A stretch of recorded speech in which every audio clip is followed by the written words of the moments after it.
You're listening to Talking to Teens, where we speak with leading experts from a variety of disciplines about the art and science of parenting teenagers. I'm your host, Andy Earle. We're here today with Dr. Uma Naidoo talking about healing anxiety with food. We often think of stress and anxiety as something that happens in the brain. If we want to fix that, we need a therapist, or we need better coping strategy, or we just need to lighten up our schedule. But actually, a lot of new research is showing that the foods we eat have a profound impact on the level of stress and anxiety that we feel on a daily basis. If you've got an anxious teen, you might just take a look at what they're eating.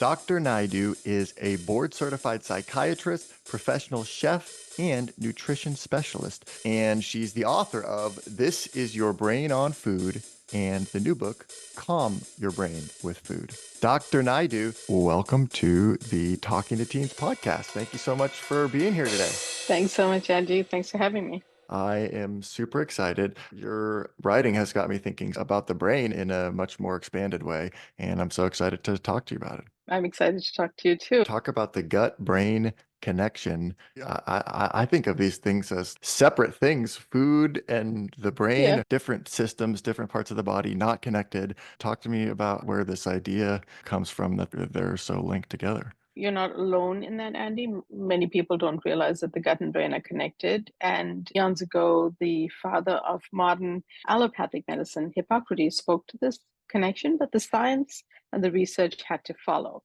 The gut and brain, it turns out, arise from the exact same cells in the human embryo. And they then divide apart and form two separate organs that are in two different parts of the body, but they remain connected anatomically, biochemically, and physiologically by the 10th cranial nerve, which is the vagus nerve, which acts like a two-way text messaging system, like teenagers messaging each other all the time, all day, all night. But what they're messaging about is actually neurotransmitted chemical messages. So that helps us to understand an impact of this bidirectional connection. Then when you add food into the mix, you realize a few things. Serotonin is often called the happiness hormone, and 90 to 95% of serotonin is made in the gut. So food that's being digested is also in that same environment as the trillions of microbes that live there. Sometimes I say to people, what happens when you have a headache? You have a headache somewhere in your head, then you might take a pill, you drink some water,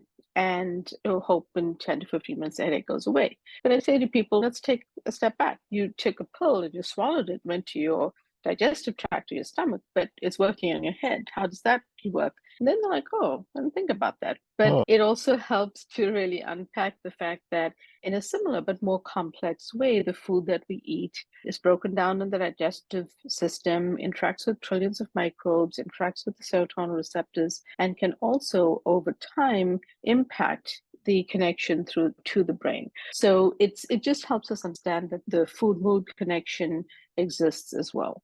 You talk in the book about how so many of the different neurotransmitters that are actually powering the brain come from the stomach. Serotonin, glutamate, and gamma aminobutyric acid. So we've got this vagus nerve linking between the two messages going back and forth. And what are they talking about? The chemical messages of the neurotransmitters are sending information back and forth. And given that they're related to our behaviors and our mental well-being and our condition, they may be messaging about many different things that then may impact how we're feeling. I think the important thing for us to take away from this is that this gut-brain connection helps us to understand the food-mood connection. So if we are mostly eating a diet of fast foods and ultra-processed foods and junk foods and candy bars, then our gut is going to respond a particular way. And one of the ways that it will respond is that inflammation will get set up over time, because those foods, especially those with highly refined sugars and ultra-processed ingredients like colorants, dyes, and stabilizers and the like, all actually cause inflammation in the gut, and they feed the bad microbes there, and those bad microbes thrive and really take over the gut. And that's when you start to develop over time conditions like leaky gut, because the breakdown products that they make from food are more toxic to the gut. It starts to damage the cell lining in the gut, which is very delicate. And over time, you run into trouble. And so understanding that connection just becomes so important. Intestinal permeability or leaky gut can also lead to an uptick of symptoms like depression or problems with anxiety as well. I feel like I've been hearing so much about inflammation and leaky Mhm. gut, but not really thinking about how it would affect the brain. But it totally makes sense.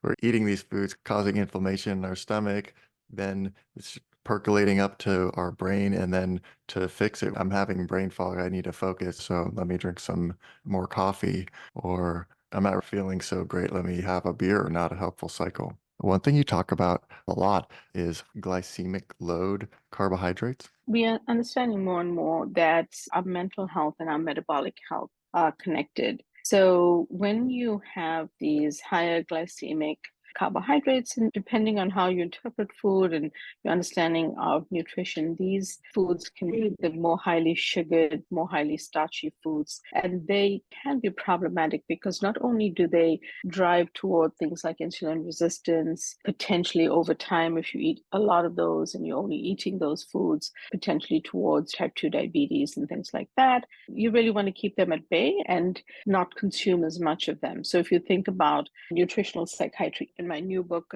Calm Your Mind with Food, I talk about an anti-anxiety eating plate. You always want that component of whole grains or starch to be smaller. It's not that you shouldn't eat them, it's that you should eat them in moderation, because pure barley, quinoa, things like that are actually important for the gut, because the gut needs those foods that are rich in fiber and other nutrients. But you just don't want to have a whole plate of it. You want to have a portion of it, because if not, you are really upsetting the metabolism in a certain way. What happens with the high glycemic load carbs, and why is that causing issues? They drive toward inflammation, and their breakdown products are upsetting the metabolism in our body. And our metabolism is actually related to our mental well being as well. Because when we are just consuming more of those unhealthy foods, they are driving towards inflammation. They are upsetting things. Our satiety hormone is a hormone called leptin, which tells us that we're satiated, we're full, we've eaten enough food.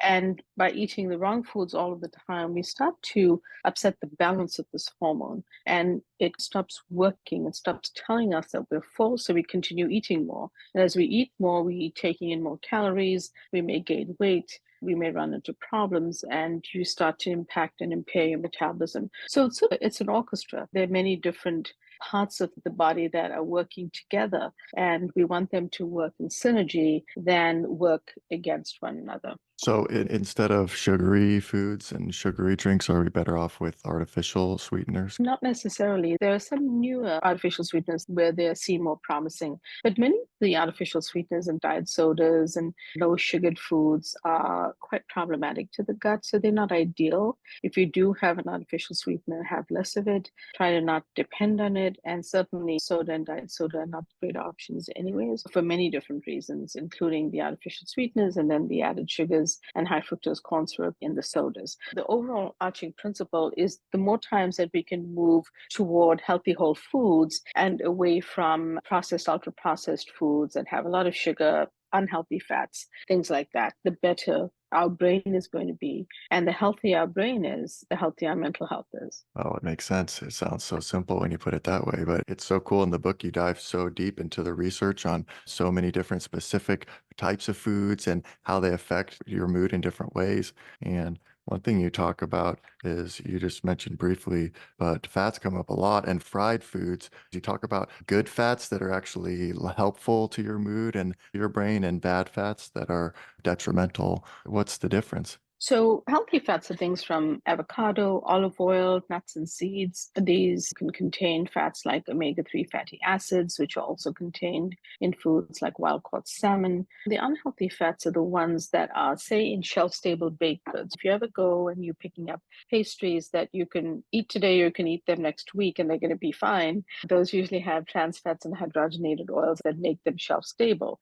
And those are the ones you want to be careful about. There are also some highly processed vegetable oils like corn and soy that are not the best for us because they drive and worsen inflammation in the I always wonder, how is it that it can sit there on your counter for a week and it still tastes just as fresh and delicious as it did when you bought it? That makes me wonder. Yeah, you have a Yeah, section in so here about, fried foods, loves a French fry once in a while, but that shouldn't be our daily food, right? For many reasons. The deep frying is obviously less healthy, and there are smarter ways to do this now. I've been using an air fryer to make many different crispy vegetables that are not drenched in oil. Also, fast food restaurants tend to use inexpensive, more inflammatory because they tend to be the ones that are not good for us. So they are not a good idea. French fries in some of the fast food restaurants are also made with sugar in the way that they are processed. And you don't taste it. The research and development is to make them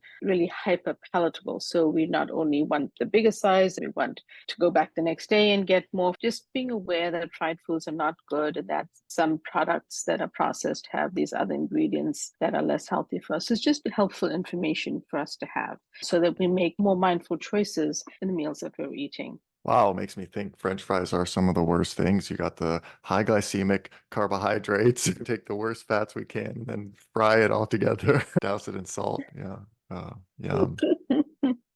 And then dip it in sugars. Oh, wow. Yeah, you're killing me now. All the good things. So, some really interesting stuff in here on the links between anxiety and diet. And you talk about some research conducted on mice looking at the gut bacteria and how that's then affecting symptoms of anxiety in the amygdala. When they have no bacteria in their gut, they have this enlarged, hyperactive amygdala. What's going on with that? The animal research, what it's sharing with us is that the gut microbiome is one of the really important parts of a condition that develops. Because we spoke about that gut brain connection, those microbes are hugely important. Newer research shows us more specificity around different types of microbes and which neurotransmitters they interact with, different bacterial groups and things like that. So it's actually even on a much deeper level now. It's still younger, newer science, right? The gut microbiome is newer science over the past maybe 2 decades now, but it is very exciting, it's emerging, and it helps us unpack these different conditions. Anxiety can worsen depending on the configuration of gut microbes you have. And one of the ways that you might impact those gut microbes is how you're eating. So if you are mostly eating those French fries and mostly eating the fast foods, then those negative microbes are going to be fed and their breakdown products are going to be more toxic. There's another fascinating study in the book, in the chapter on schizophrenia, which is a much more serious mental health condition. The gut microbiome from individuals who had schizophrenia symptoms, so humans, they took a fecal microbial transplant and they placed it into mice who were germ free. So these mice had never been exposed to any germs or microbes. And those mice, with that transplant, over time, developed symptoms and behaviors consistent with schizophrenia, showing the power of the microbiome. So the reason I spend a lot of time and shared a lot of the research on the microbiome is it's very powerful. And same thing with my second book, although in Calm Your Mind with Food, which was released in December of 2023, given the global pandemic of anxiety that has come forth, one of the things that people need to understand, including what I talked about in This Is Your Brain and Food, is how powerful food can be to help really offset symptoms of anxiety. Something I found really interesting in here, you're talking about this study on bacteria's people with anxiety versus without. Treating the anxiety disorder through non-dietary methods did not cause a corresponding change in the patient's gut bacteria. While the gut has this huge impact on the anxiety, on how we feel the anxiety, just treating the anxiety itself or trying to calm ourselves down through a surface level tactics doesn't actually change what's going on in the gut. So you're still not actually getting to the root of the problem. There are trials and research looking at the impact of prescription medications and anxiety and the fact that they are not always effective for everyone. In fact, there's a pretty low percentage rate of people who actually feel full improvement. Most people have either no improvement, mild improvement, and many actually have ongoing symptoms. So it really speaks to what you just said about the power of other things we can be doing to improve things like anxiety. I think so many of us don't even think about that this could be related to my digestion or the food I'm eating. It's my schedule. It's what's going on in my life. I need to maybe to work with a therapist or something. This is a mental problem, or I'm under too Mhm, much pressure, or I'm not handling it properly. I need better mhm, coping strategies or something like that. But we don't think about looking at our daily habits and the food that we're putting mhm, into our body and how that could all be connected. You've got me thinking in a new way about food and about the brain and how so much in the body is interconnected. And I really hope that people listening can take some of these lessons as well and also pick up a copy of the new book, Calm Your Mind with Food, as well as any of the previous books. This is Your Brain on Food is really fantastic as well.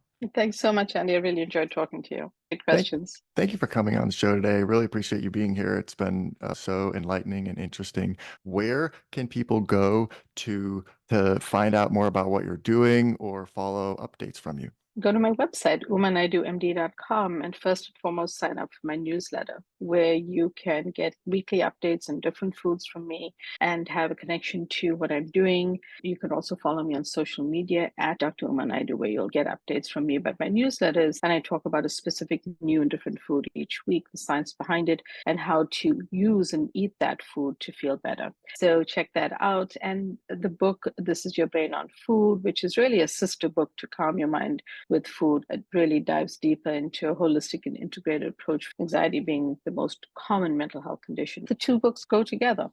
We're here with Uma Naidu talking about how anxiety and stress are deeply connected to the foods that we eat. And we're not done yet. Here's a look at what's coming up in the second half of the show.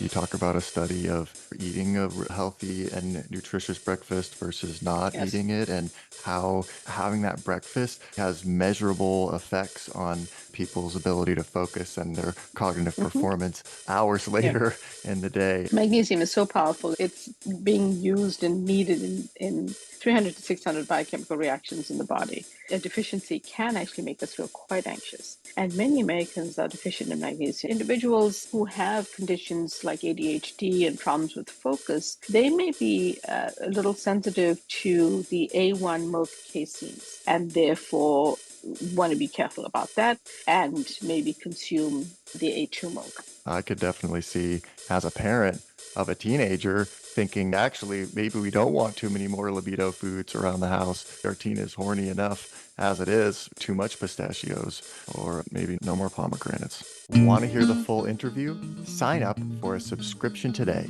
It's completely affordable, and your membership supports the work we do here at Talking to Teens. You can now sign up directly through Apple Podcasts. Thanks for listening, and we'll see you next time.